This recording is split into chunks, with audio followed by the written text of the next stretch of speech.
Mastering preposition is crucial for effective communication in English, as they play a vital role in sentence structure and clarity.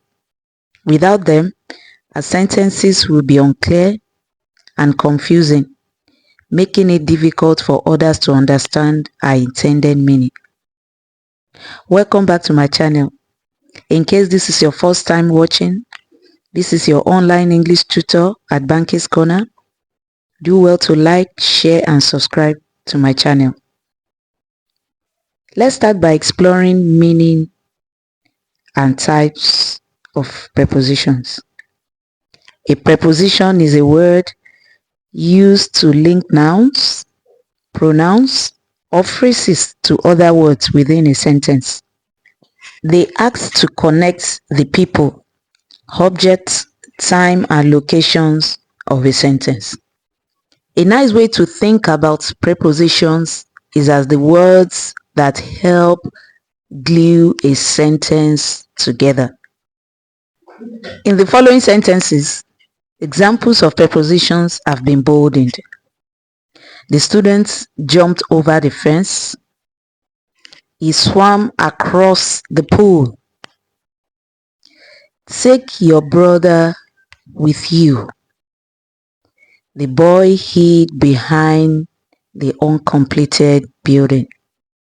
So the prepositions in these sentences are over, across, with, and behind. Let's look at some of the most common prepositions that we have.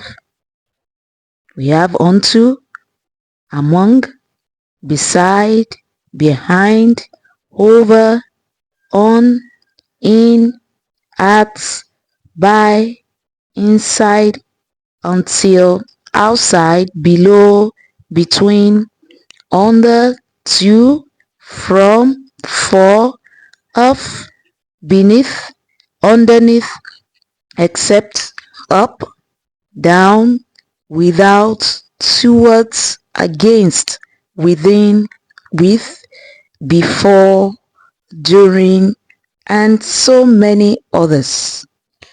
Let's move on to the types of prepositions. There are 3 types of prepositions. We have preposition of time, preposition of place, and preposition of movement. Let's look at the preposition of time. Basic examples of preposition of time include at, on, in, before, and after. They are used to help indicate when something happened, happens, or will happen. How do we make use of preposition of time? These are guidelines.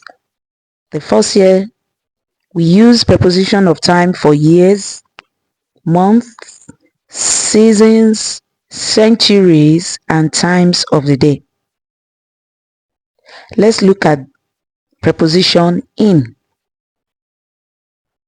My cousin placed the book in the drawer.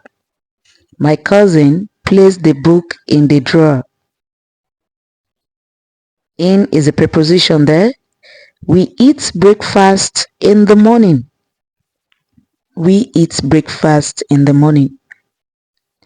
Preposition of time is also used for days, dates, and specific holidays. So when you want to make reference to days, dates, and specific holidays, you make use of the preposition on. Examples: buy me a present on my birthday. Buy me a present on my birthday. We go to school on Mondays, but not on Sunday. We go to school on Mondays, but not on Sunday. For times, indicators of exception and festivals, use the preposition at. Examples: I read faster at night. I read faster at night. His shift finished at 8 p.m. His shift finished at 8 p.m. Other types of prepositions of time includes before and after. Before and after are used to explain when something happened, happens, or will happen, but specifically in relation to another thing. Let's look at the examples. We will not leave before 10 a.m. We will not leave before 10 a.m. I used to go straight to home after work before I discovered this bar. Other preposition of time includes during, about, around, until, and throughout. Look at these examples. He usually arrives around 4 p.m. The store is open until midnight. The store was opened throughout the summer. The second type of preposition is preposition of place.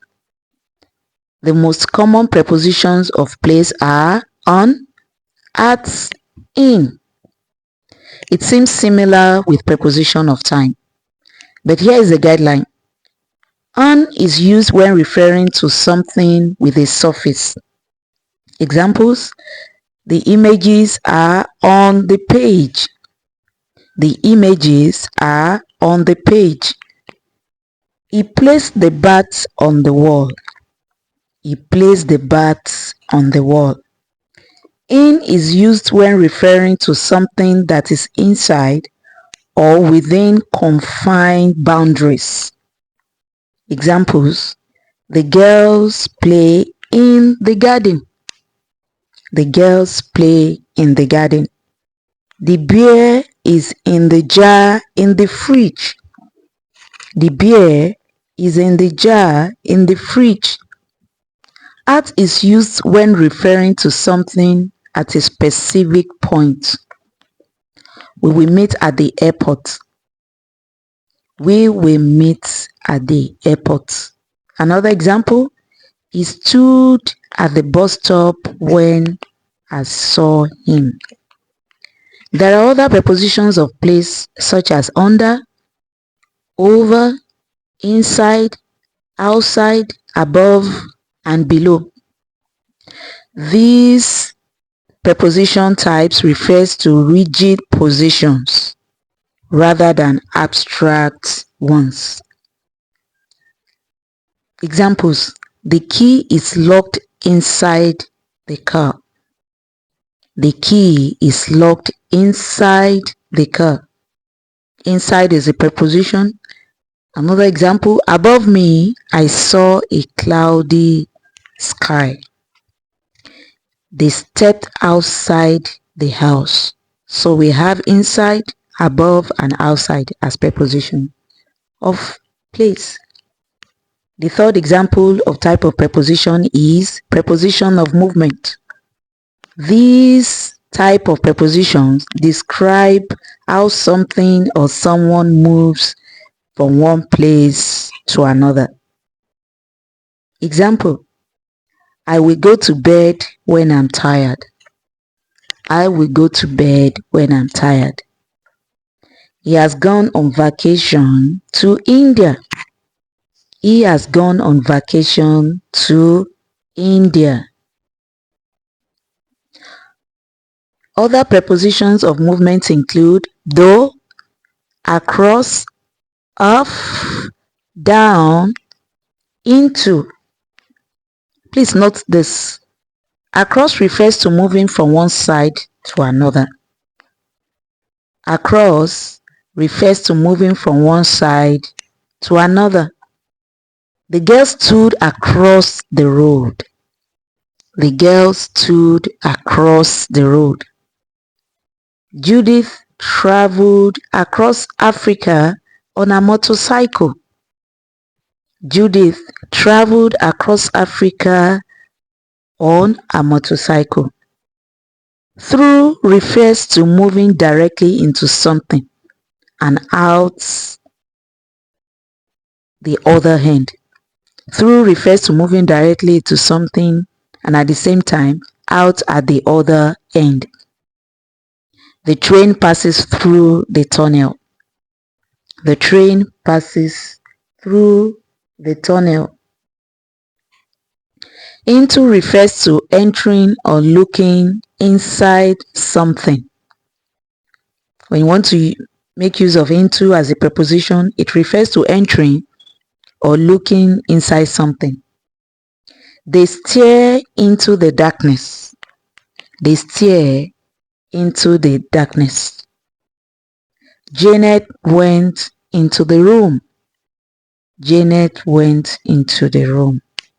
In addition to these prepositions of movement, we have up, over, down, past, and around, which indicate directions of movement. Examples: a car zoomed past a lorry on the highway. A car zoomed past a lorry on the highway. The dog ran around the track all morning. The dog ran around the track all morning. In conclusion, mastering prepositions takes time and practice, but it's essential for effective communication in English. By understanding the different types of prepositions, learning them in context, and practicing regularly, you can overcome the challenges of using prepositions correctly. Thanks for watching, and don't forget to leave a comment below about your experiences with prepositions. What's the most challenging preposition for you to use correctly? Let me know, and I will see you in the next video with more language tips. Bye.